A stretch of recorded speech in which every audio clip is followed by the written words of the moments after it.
Hello everyone. सो अभी तक हमने क्या कर दिया है, हमने अपना मैसेज सेंड कर दिया है। नाउ यूजर को मैसेज रिसीव भी तो करना होगा। सो रिसीव करने के लिए हमारा क्या यूज होता है, मैसेज एक्सेस एजेंट। सो क्या होता है वो, फिर क्या टाइप्स होते हैं, वो अब हम देखने जा रहे हैं इस वीडियो में। So let's get started. तो अभी तक हमने दो स्टेजेस देख लिए हमारे मैसेज को सेंड करने की। वो हमारी एसएमटीपी करता है। फर्स्ट हमारा यूजर से मेल सर्वर को सेंड करना। सेकंड हमारा फर्स्ट मेल सर्वर से सेकंड मेल सर्वर को सेंड करना फ्रॉम इंटरनेट। ये दो काम तो हमारे एसएमटीपी करता है।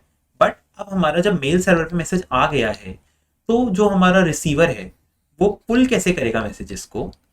ये होता है with the help of message access agent. So what is the use of message access agent? They are used to pull the message from the mail server. And they are of two types, which we are going to see in here, which is your POP and IMAP. So message access agent हमारा कहाँ पे काम करता है? Mail server से receiver तक हमारा वो काम करेगा। पॉप 3 या IMAP 4, ये जो हम पढ़ने वाले हैं, इनमें से कोई भी यूज हो सकता है, और दोनों का काम सिमिलर होता है कि हमारा मैसेज को पुल करना फ्रॉम आर मेल सर्वर। ये भी हमारे क्लाइंट और सर्वर, जैसे हमने फर्स्ट हमने आर्किटेक्चर में देखा था, एमएए क्लाइंट और सर्वर। सो ये दोनों भी हमारे क्लाइंट सर्वर पेयर में ही एक काम करते हैं। सो नाउ लेट्स सी कि हमारा पॉप एमएए क्या होता है, मतलब हम पॉप के थ्रू कैसे एक्सेस करते हैं मैसेजेस को। So the first MAA or message access agent which we are going to see is POP3. So its full form is Post Office Protocol version 3. ये कैसे काम करता है वो अब हम देखेंगे। इसका मेन काम क्या है, मैसेज को पुल करना। ये एक सिंपल और लिमिटेड है फंक्शनैलिटी में, बट ये मैसेज को पुल करने के हमारे यूज होता है। यहाँ पे भी जैसे हमने देखा था हमारे एमटीए में, यहाँ पे भी हमारे दो चीजें होती है, एक सर्वर और एक क्लाइंट। और यहाँ पे भी हमारे कुछ कमांड्स हैं और कुछ हमारे रिस्पॉन्सेज होते हैं। डिटेल में हमें नहीं देखना है, हमें जस्ट देखना है कि जब हम रिसीव करते हैं मैसेजेस को या पुल करते हैं तो हमारे क्या यूज होते हैं। पुल करने से सबसे पहले हमें एक कनेक्शन बनाना होता है। पॉप 3 जब सर्वर के साथ कनेक्शन बनाएंगे तो उसमें यूज होता है हमारा टीसीपी पोर्ट 100। जब हमारा ये कनेक्शन बन रहा है, मतलब हम लोग इंटरनेट से ले रहे हैं मैसेजेस, पुल कर रहे हैं, जिस पोर्ट पे टीसीपी के वो कनेक्शन बनता है, that is TCP port 110। This you need to remember, अगर कभी पोर्ट पूछ लिया जाए कहीं पे तो। एंड सिमिलरली जो मैं पहले बताना भूल गया था, वो जब हमारा एमटीए मैसेज को पुश करता है, तब भी हमारा टीसीपी के थ्रू एक कनेक्शन बनेगा, वो हमारा होता है पोर्ट 25 पे। This also you need to remember कि कौन सा टीसीपी का पोर्ट यूज होता है जब हम लोग पुल या फिर पुश का कनेक्शन क्रिएट करते हैं। Now POP3 connection is created in TCP port 110.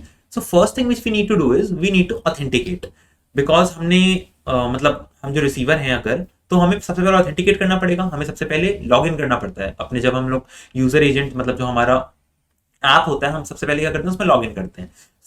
हमारा क्लाइंट सबसे पहले यूजर नेम प्रोवाइड करेगा POP3 सर्वर को, वो कहेगा ओके, मींस अगर वो वैलिड है तो वो ओके सेंड कर देगा।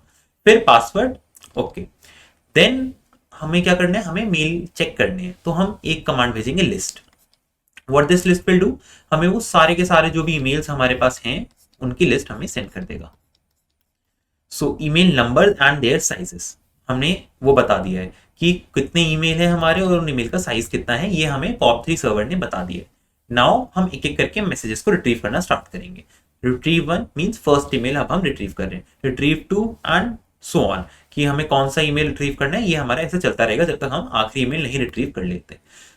ये था हमारा POP3 प्रोटोकॉल, कैसे हम लोग ईमेल को रिट्रीव करते हैं। काफी सिंपल है, ऑथेंटिकेशन देन रिट्रीवल, खत्म, और कुछ नहीं है। ऑथेंटिकेशन रिट्रीवल, एक चीज जो बीच में आती है वो है लिस्ट, जो हमें बताती है कितने ईमेल्स हैं, उनका क्या साइज है। ये है POP3, काफी सिंपल है POP3, काफी लिमिटेड फंक्शनैलिटीज हैं, इनके डिसएडवांटेज हम बाद में देखेंगे।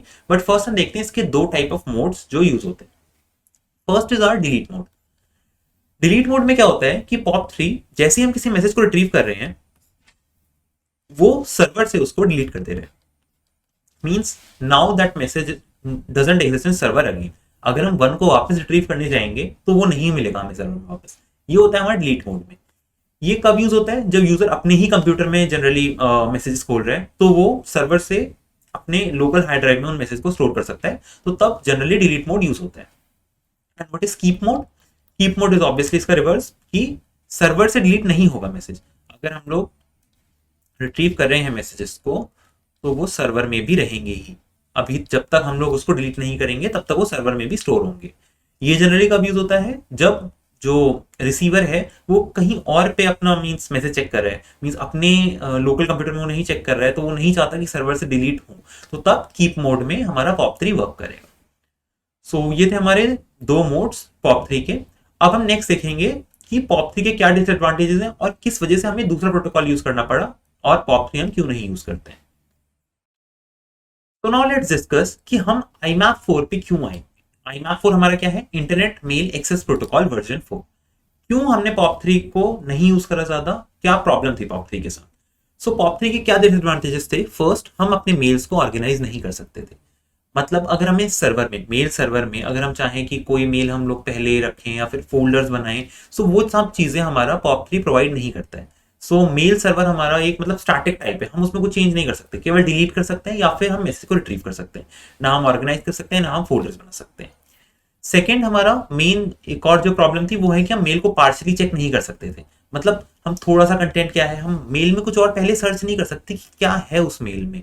हमें पूरा का पूरा मेल रिट्रीव करना पड़ेगा, उसे डाउनलोड करना पड़ेगा, तभी हम मेल में कुछ भी चेक कर सकते हैं। दैट्स वाई POP3 जनरली हम यूज नहीं करते हैं। जब अपना हम मेल मतलब पुल करते हैं, तो जो हम प्रोटोकॉल यूज करते हैं वो होता है IMAP, which is internet mail access protocol. So similar है POP3 के, जो हमने मतलब एक स्ट्रक्चर देखा था कि user name retrieval and all things, वो सब तो सिमिलर है POP3 के, बट इसमें कुछ और फीचर्स ऐड हो जाते हैं जो कि इसके डिसएडवांटेजेस थे। फर्स्ट, हमारे इसमें मेल को ऑर्गेनाइज कर सकते हैं, हम इसमें मेल को फोल्डर्स बना सकते हैं, हम डिफरेंट डिफरेंट मेल बॉक्सेस बना सकते हैं। लाइक हमने अपने जीमेल में देखा होगा प्राइमरी, सोशल, उन सबका बना होता है ना। सो ये सब चीजें हम लोग कर सकते हैं with the help of internet mail access protocol, but ये चीज हमारे POP3 में नहीं हो सकती थी। और हम इसमें क्या कर सकते हैं कि डाउनलोड कर सकते हैं मेल को, पार्शली डाउनलोड कर सकते हैं। मतलब पार्शली अगर हमें चेक करना है मेल में क्या है, लाइक हमें केवल उसका सब्जेक्ट देखना है, थोड़ा सा हमें मैसेज देखना है। लाइक हम जब जीमेल खोलते हैं तो हमें केवल थोड़ा सा ही मैसेज दिखता है, वो अनरीड होता है, बट फिर भी हमें थोड़ा सा पता चल जाता है हाँ ये मैसेज किसके रिगार्डिंग है। और अगर हमें कुछ सर्च करना है अपने मेल में, लाइक हमें सर्वर में ही देखना है कि उस मेल के अंदर क्या ये वर्ड एग्जिस्ट करता है, तो हम उस वर्ड को सर्च कर सकते हैं इन IMAP4। मतलब कोई स्ट्रिंग अगर हमें सर्च करनी है उस अनरीड मैसेज में भी, वो हम IMAP4 के थ्रू कर सकते हैं और POP3 से नहीं कर सकते थे। And one more thing is, हम इसमें पार्शली मैसेज चेक कर सकते हैं, जो कि हम POP3 में नहीं कर पा रहे थे। तो सारे डिसएडवांटेज जो हमें POP3 में मिलते थे, वो सब के सब IMAP4 ने दूर कर दिए। That's why IMAP4 is used and not POP3। So this ends our message access agents. Message access agent में हमने क्या देखा कि हमारे पास दो type of message access agent होते हैं, POP और IMAP। ये हमारा कहाँ पे काम करते हैं, हमें जब हमारा पुश पुश हमारा काम खत्म हो जाता है, पुश का, SMTP का, तो मेल सर्वर से पुल करने के लिए हमारे MAE यूज होता है। नेक्स्ट हमने देखा POP3। POP3 कैसे वर्क करता है, POP3 के मोड्स क्या होते हैं एंड इसकी लिमिटेड फंक्शनलिटी होती है। हमने ये भी देखा था POP3 कौन से पोर्ट में वर्क करता है TCP के, और हमने MTA का भी पोर्ट इसमें देखा था कि पोर्ट 25 होता है। नेक्स्ट हमने देखा था कि POP के क्या डिसएडवांटेजेस हैं जिस वजह से हमें IMAP4 यूज करना पड़ता है, and then we saw some of the features of IMAP4।